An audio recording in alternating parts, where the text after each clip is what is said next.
We are now one step ahead of the game.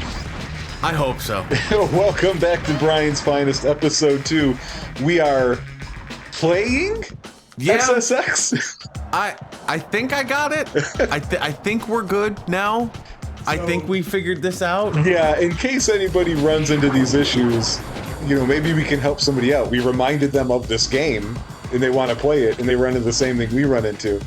Xbox Series X controller, some weird analog stick issue got in our way in the first half of episode 1. Switched to the PS4 controller for the second half of episode 1, and because we also had Steam on, the PS4 controller was acting as both game controller in the emulator and Windows controller for Windows. So we turned that off in Steam. It was pretty easy to do once we realized we had to do it. And Rob did a quick round. He played part 2 of the first level here. And we're going on to the semi-finals. All right. Okay, here we go. With the real gameplay now. Here we go. Here we go. We're done with all the teasing. Right. Here it comes. Yeah, I was looking at those mittens. I do like the orange jumpsuit look. That's a good look. Right? That's the one I picked. Yep. When I played this game, I picked Kaori with the orange jumpsuit, and that was about it. Gotcha. All right. I don't know anything that woman on the microphone said. Right? Right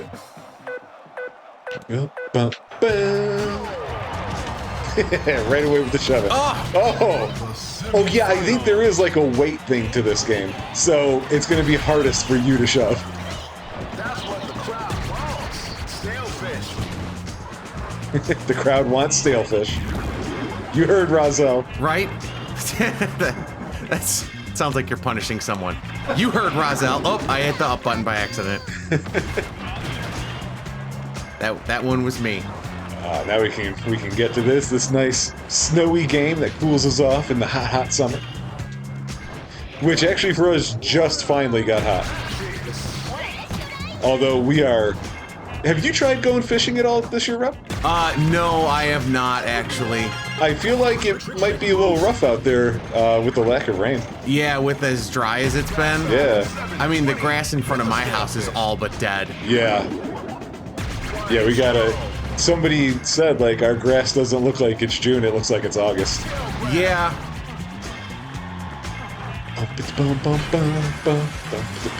You know, I've never watched anybody play this game before. I am seeing all sorts of things in this that I had not seen before. Like that dinosaur and balloon ice sculpture thing. Oh, cool. Thought I was gonna hit the tree. Yeah, same. That works out. Oh, early days of polygons.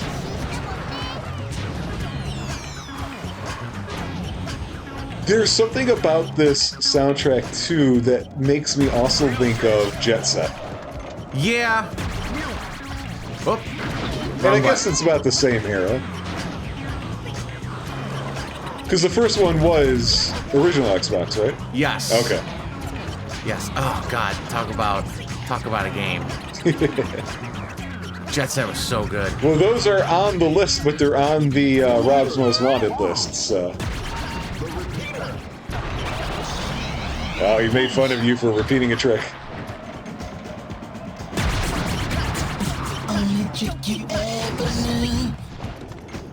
The only trick you ever knew. That was great. Do you get what that reference is? I think so. So for those who don't, it's not what he was saying, it's how he was singing it. One of the things Wrasslin was really known for was being sort of one of the early pioneers of dual voice beatboxing. And he did that song, I can't think of the artist at the moment, but the lyrics are, Better. If your mama only knew. Better. Yeah, definitely. Yeah, now that the controller worked. It's Wow. funny how that happens. Wow. Wow. Who knew? Oh, man. Yeah, it's not as... What's he pointing at? I don't know. Oh, right. That's the announcer. I thought he was the one speaking Japanese. It's like, wait a minute. What's going on? No, controls are a little stiff at times, but this is still a good game. I mean, so I think this is going to be I think this is going to be a continuing theme for a lot of these. Okay. Is that like Medal of Honor the last time? Yeah. It's like, this game's still pretty good. Yeah. My only complaint with it was the non-analog controls, because it's like that's the control scheme now. Right. Which actually we found out later on was my fault that they weren't available, and not the games. This is the finals. You got to get first now.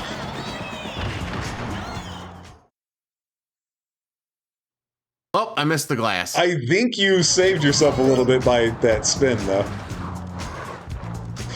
Oh, so Rob, some non-video game talk here that I think you will find hilarious and exciting. Okay.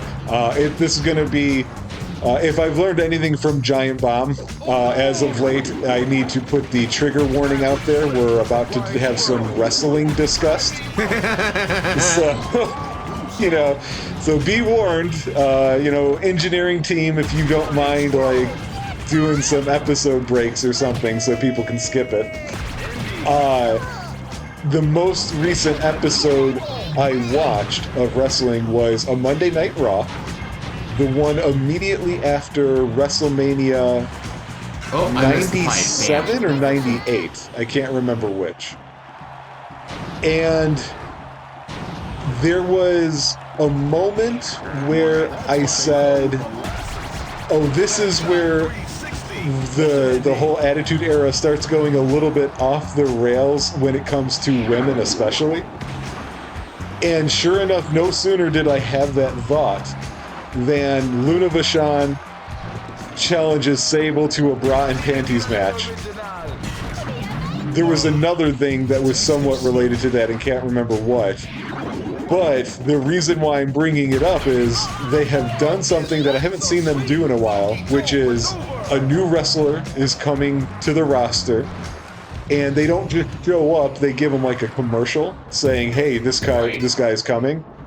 And, well, my words were a pun there that I wasn't going for, but it's Val Venus, baby. Hello, ladies. That's right.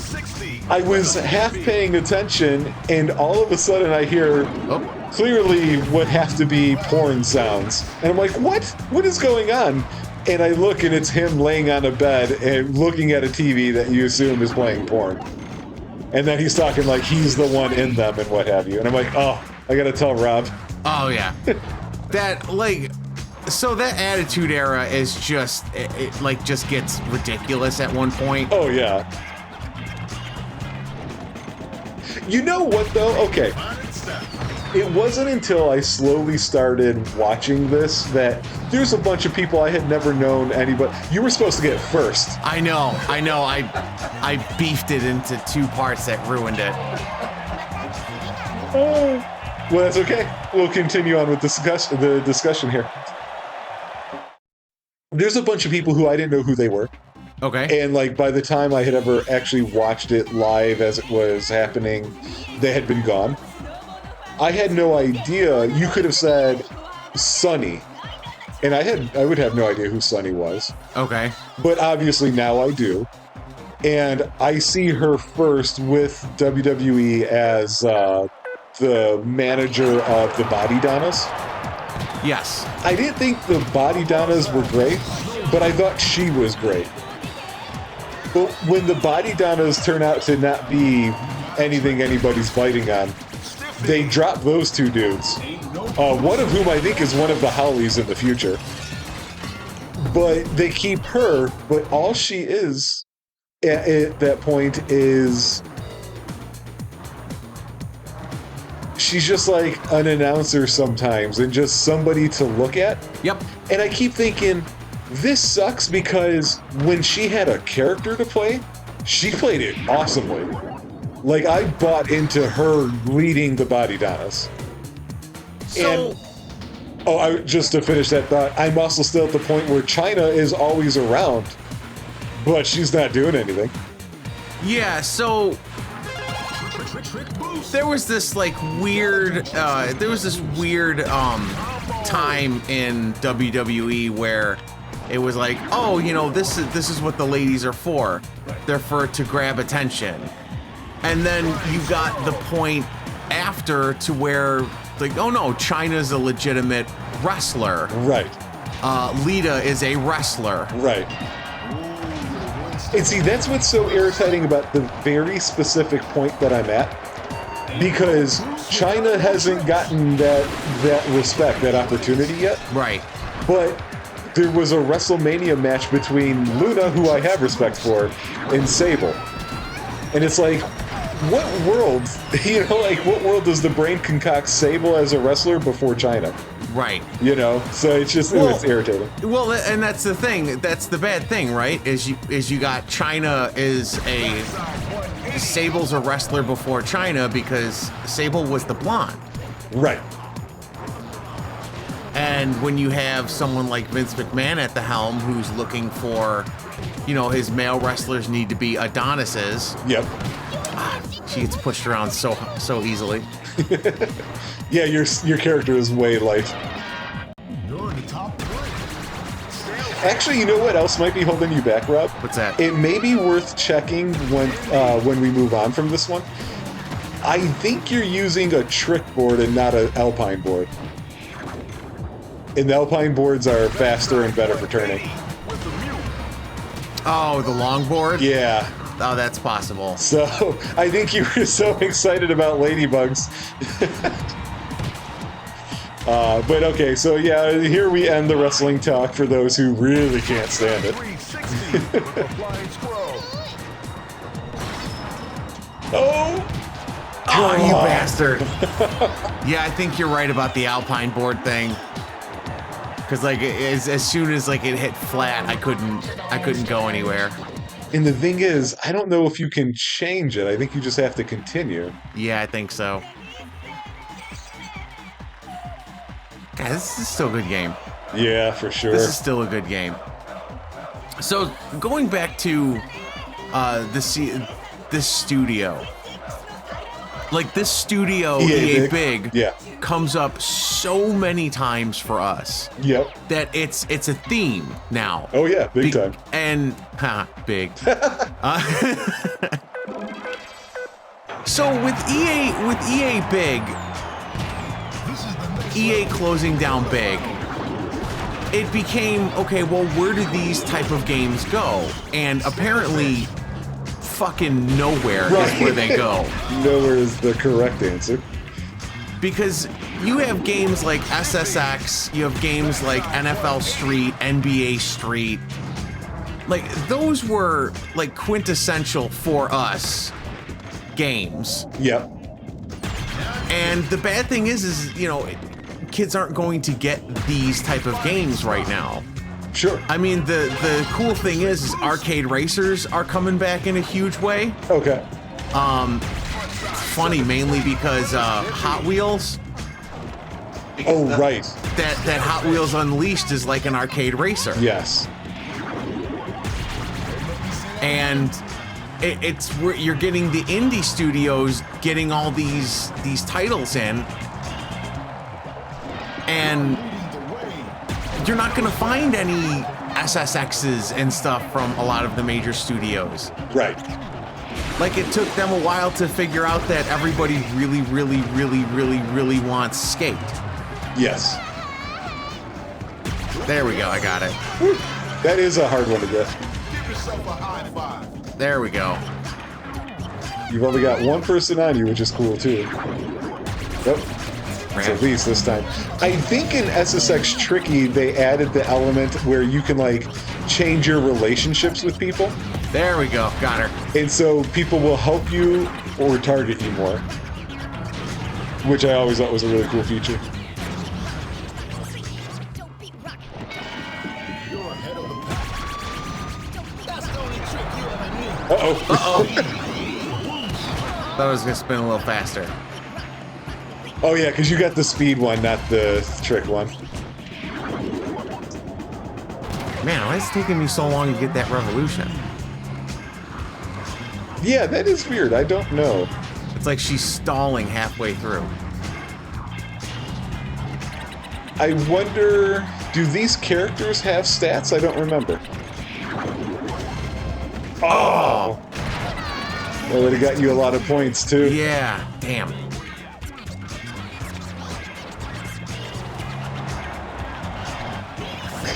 It's the best way to finish the race. Right. All right. Yeah, that feels better now that everything's fixed. So what I was saying before was these games aren't really coming out like arcade racers, like the SSX, whatever they did to like back shelf skate, and then Tony Hawk 1+2 comes out, and everybody's losing their minds. Where are the rest of them? Exactly. Like, that was in the 360 days. EA tried to recapture the magic behind NBA Jam. Yep. And the first time they put it out, it was just a failure. But then they put out a legitimate good version of NBA Jam, nowhere to be seen ever again. Yeah. And the bad thing is with NBA Jam, you have a lot of people who sit there and go, oh yeah, I remember NBA Jam. That game was shit. I'm like, yeah, it was. I have it. Oh crap. You almost made it. Almost. Oh, Jesus. Oh, Jesus. Yeah, there's a lot of weird quitting that makes me question something. So like before we started recording Brian's Finest today, I was talking to Rob about how on my Bonanza I finally got to the first Mass Effect and I was playing the Legendary Edition re-release. And I was talking to him about how all the graphics were absolutely updated, but nothing else was changed or fixed. So every problem you ran into with the game before, you're still going to run into. And I couldn't help but think about how another remaster that EA had done was with Command & Conquer 1 and Red Alert 1. Which sounds like it sold all right, and yet there hasn't been a single word about Command & Conquer 2 and Red Alert 2. Do you think that they really stopped doing that because of the stigma when they put out the other one? Like, oh, it's a mobile game. No, actually, so for a while, I think that's what killed the series. They had a 1-2 punch that killed the series. That was one of them. The other one, from the way it's been explained to me, so I don't know how true this is, but there's this guy, I think his name is Joseph Kukin, and he's the guy who plays Kane in the main series. And he was originally an employee of EA who was the casting director for the original game. Okay. And he could not find somebody to play Kane. And then they just said, well, we're going to go with you. And it turned out he was perfect for it. So it's like a really weird way for that to happen. But one of the things, the character of Kane is supposed to be the biblical Kane as well, who's like living life everlasting and what have you. Right. And of course, Joseph Kukin is not Kane, he's real flesh and blood. Right.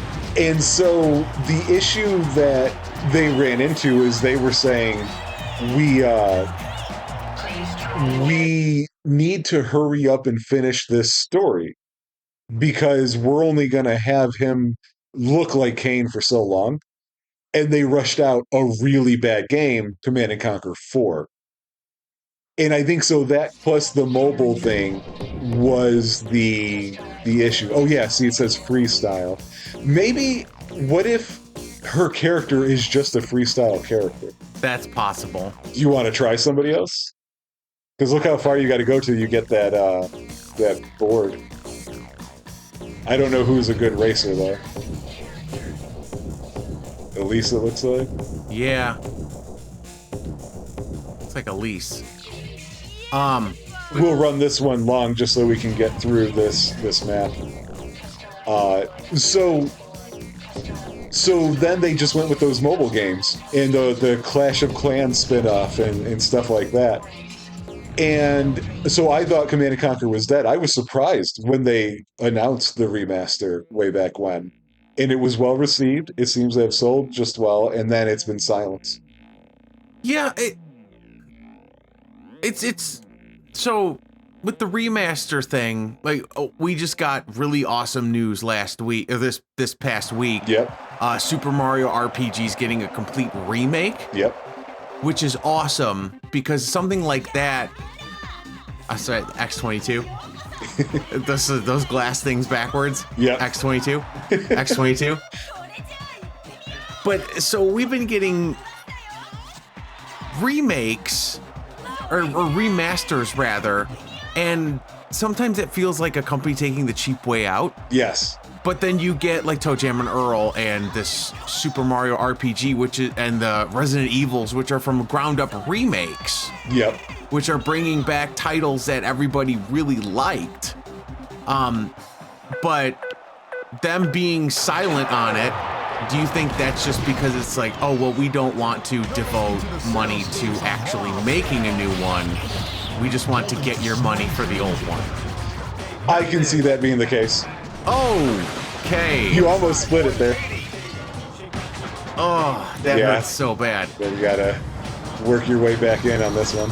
Yeah. So, I mean, I think that that's partially to blame. Is that, you know, the remaster's one thing, but a complete remake is going to be way more money. Yeah. But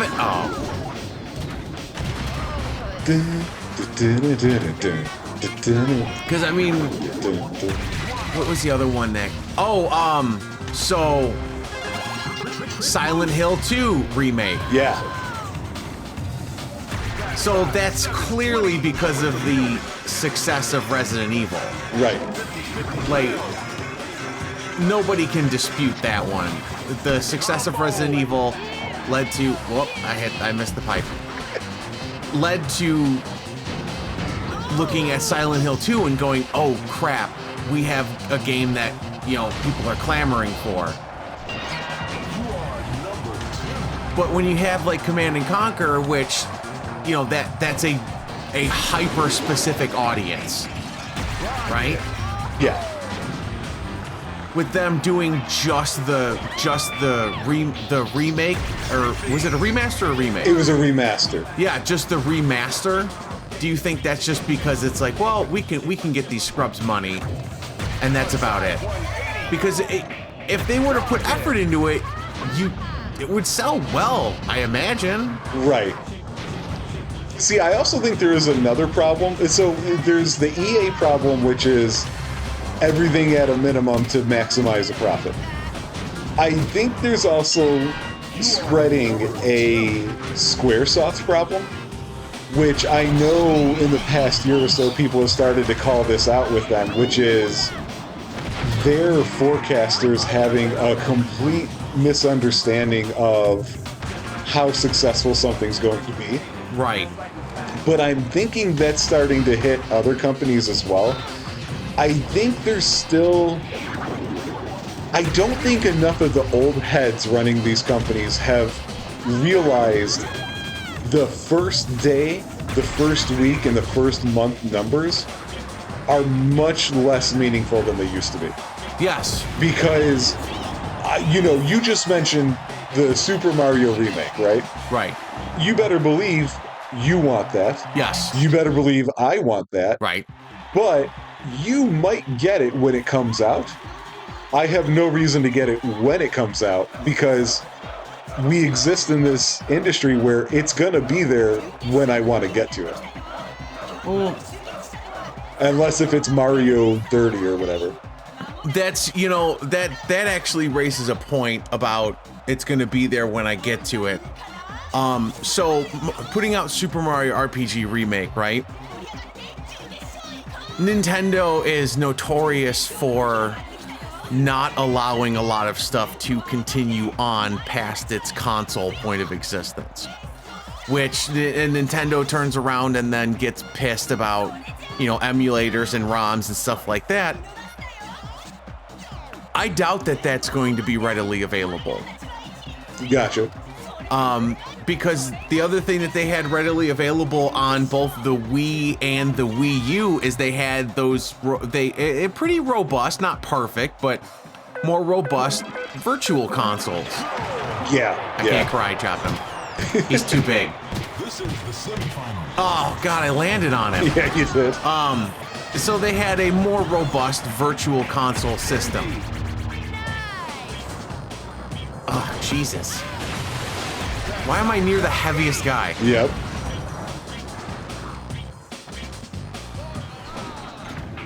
So they had a more robust system than they have now. And you piece of shit.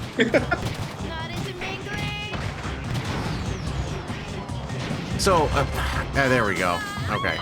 So they had a more robust system in the Wii and Wii U Virtual Console. And what really sucks is that they released the Nintendo on Switch Online thing, where it's like, we're gonna give you some of these games, and it's like, okay, that's fine, but can you at least make it worth my while? Right. So they put up a big stink about people pirating their games, but yet they are being so super restrictive. So to sit there and say like, oh, it's going to become available when I'm ready to play it, it's like, well, that's not necessarily true, because I missed the edge, the very edge. Yep. Oh, turn around. I can't turn around. There you Why? go. The That camera weird. was stuck. Yep. The camera was stuck. I've never seen that before. Well, that's what I'm here for. But anyway, so knowing Nintendo, no, there's not going to be a way that you can easily play these games that make sense for everyone, especially Nintendo's lawyers. Right. That's why, honestly, all Nintendo's decisions have done for me is cause me to miss out on an experience and them to miss out on my money. Oh, like the console stuff? Yeah, like that. There's a reason why I have no problem buying from the other major stuff still, but Nintendo, I always feel, I don't know if I want to support that company anymore. Yeah. Not that the other two are perfect. They have tons of flaws as well I don't like. Right. Right. Well, but in this day and age, though, we have Microsoft who's like, yeah, let's put a shitload of our stuff out. Yeah. And when it comes to Nintendo, is it licensing issues, or is it just Nintendo being snobby? Because when you get to those old consoles like that, that's when you would get all of these different studios making games for consoles. There was no, unless you count, when you get there was no like real hyper specific amount of desired nostalgia. There might have been for a really, really small amount of people back then. But like people our age would like to go back and play these. Yeah. Because it's like, well, this is where it came from. Right. Nintendo doesn't really, Nintendo and Sony for that matter, with their bad PSN thing now.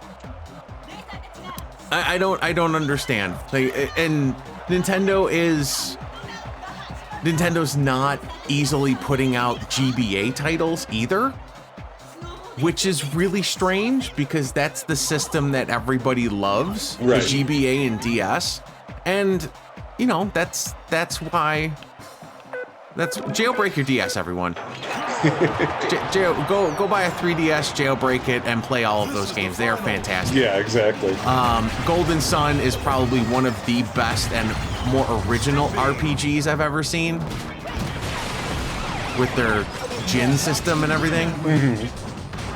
But everybody just go go mod a 3DS. Go buy a cheap 3DS, mod it, and play those games because Nintendo's not gonna put Henry Hatsworth on something. Right. Henry Hatsworth is an unbelievably quirky game that I would have never have found had it not been for the DS. Yep. But I mean, is that the stuff we're getting with indie games now? That's the thing, like, I've spent way more money on indie developed titles for the past couple of years than the major titles. Yeah. I think the last major title I bought was maybe Dying Light 2. Okay. Whoa, what happened? Whoa! Hey, Rob, quit breaking my game, man. Whoa. Like, she just bottomed out. I feel like 5 things have happened that I've never seen before. And I played this game a lot. Yeah, well, that's what I told you. That's what happens. That's what happens when you play video games with me. Oh, that's the really hard one. Why? What happened? What happened? What's so great was that we got the sound you made for the effort. Yeah. And no visual representation of any effort. Yeah, it was great. It was great because I hit the button and let go and she didn't jump. Oh my god. So on that front, like, what are your opinions on that, Brian? Like, the lack of accessibility. Because you mentioned, oh, you know, Nintendo, you're missing out on a bunch of my money. Yep. So what could actually make it so they could win you back? Okay, good question. Let me think here. So the first thing. Oh my god, I forgot you could do that. Yeah, so did I. So the first thing that they have to do is actually to stop the bleeding. And what I mean in that case is I need to forget some of the decisions they've made. So they need to stop making those decisions over and over again. I'm talking about, you know what? Actually, we've gone very long on this one, so let's take a break here, and then we'll come over. I forgot she just side. straight up screams. And we'll come over on another one. Okay, excellent.